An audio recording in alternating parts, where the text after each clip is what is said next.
Yo, what's up, people? Back again with some Gundam Battle Operations 2. And we here today with the Parada Calvary. And I've been waiting for this suit for a long ass time, man. Cause I've been watching old videos, GBO, Gundam Battle Operations, the first one. And you was watching SHAREfactory had some Parada Calvary videos.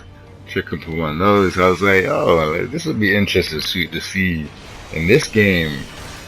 And lo and behold, it's here, but it's slightly different. The Mega Beam Launcher doesn't knock down like a topple attack, right? Like a downswing. For those of you guys that haven't seen it, basically you hit someone and they will fall on their ass, right? And then obviously you could follow up with the guy. It didn't have missiles in that game as well. You can be missing my jump. Yeah, it didn't have missiles in that game either. So, like, kind of buffed this weapon and kind of nerfed it because it took away the knockdown. I was surprised that it didn't even give it a heavy stagger, you know. But maybe that would have been too broken. Since it has Hades, and you can activate Hades anytime now. In the first game you couldn't. It was I think it was like you had to be low health, and then it would activate automatically when you at a certain point of health when you was low health. So they've definitely changed up the mechanics of this suit, but maybe for the better. Maybe if it did have that stuff and you could go Hades whenever, knocking people in their ass for like massive damage, and then you know, you can follow up with the missiles. You got missiles now. You know. In the first game, the combo was you would shoot the Mega Beam and then you would just shoot the Gatling. Now you got missiles, and they're like 500 a pop. There's 4 of them. And obviously that's the type disadvantage. So it ain't gonna do much to that gun tank, but still a lot of damage working together with Salty and the Chiwagi. Just wrecked that gun tank. Slipped this guy's pursuit straight into melee. He dodged my melee. He's a new type.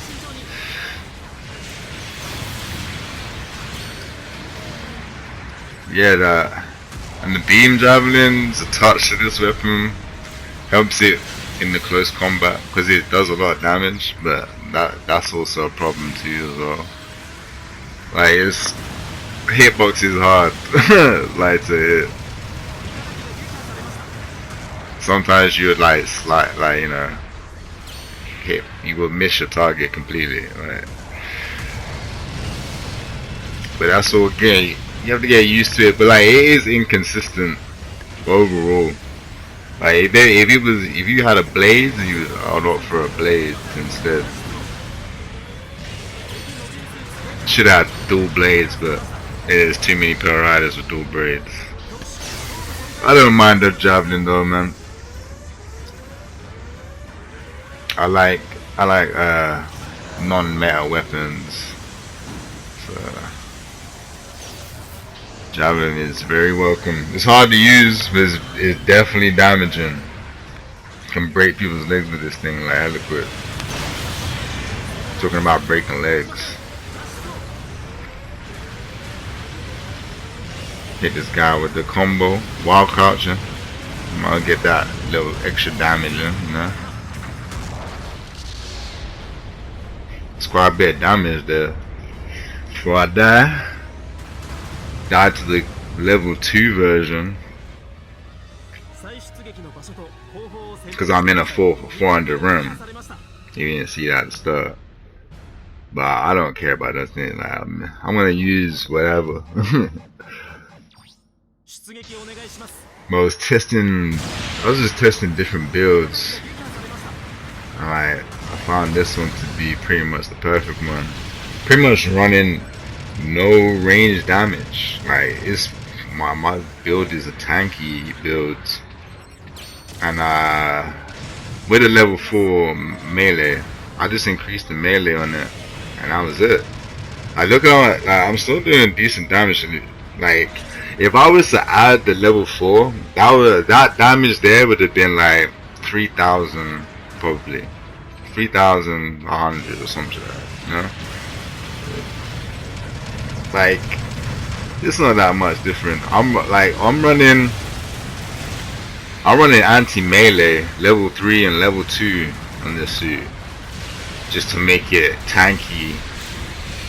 Like, just tankier. I'm running a level 1 ballistic, because everybody uses live ammo, you know, and obviously the support's gonna use live ammo most of the time. So I just kind of make myself tankier to the most common things, which is bazookas, melee. That's it, yeah. Bazookas and melee. Hey, if you tanky towards those things, it should be alright, man.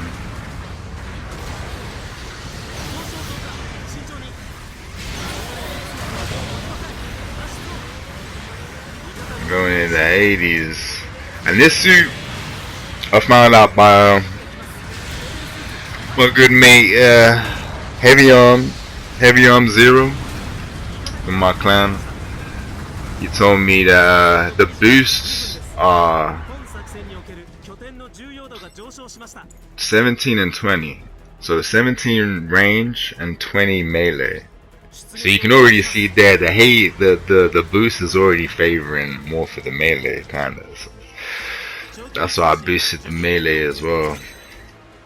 I'm boosting my defenses, so kinda counterbalances the fact that I'm losing 5 points in each defense. So I have 27 anti-melee, that'll be reduced down to 22. You know, it basically counterbalances. I'm making my suit tankier in Hades mode, and then I use Hades mode like a lot to get the damage buff. I do it. If I didn't have the anti-melee, like, that would have destroyed me, bro. Like, even with type of eyes, you know, I think how hard that heat launch hits.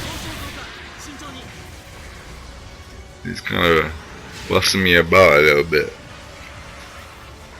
but he has that advantage on me. You know, I'm a shoot. This suit is a shooting suit dominantly,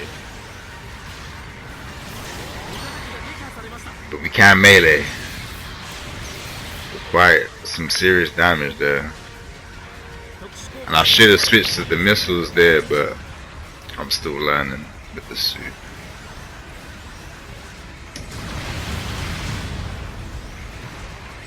I dodged and his shot hit my shield, so I just walked past him because I knew he was gonna do that overhead.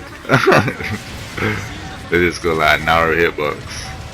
Just walk past him casually, like doo -doo -doo -doo -doo.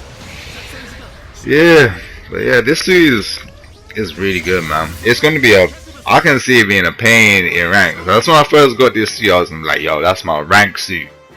I would be using this shit in ranked. Damn straight, especially when I'm doing this in the 400 cost run, yeah. So yeah, I'll check you guys in the next video. Hope you enjoyed it. Like and subscribe. Peace.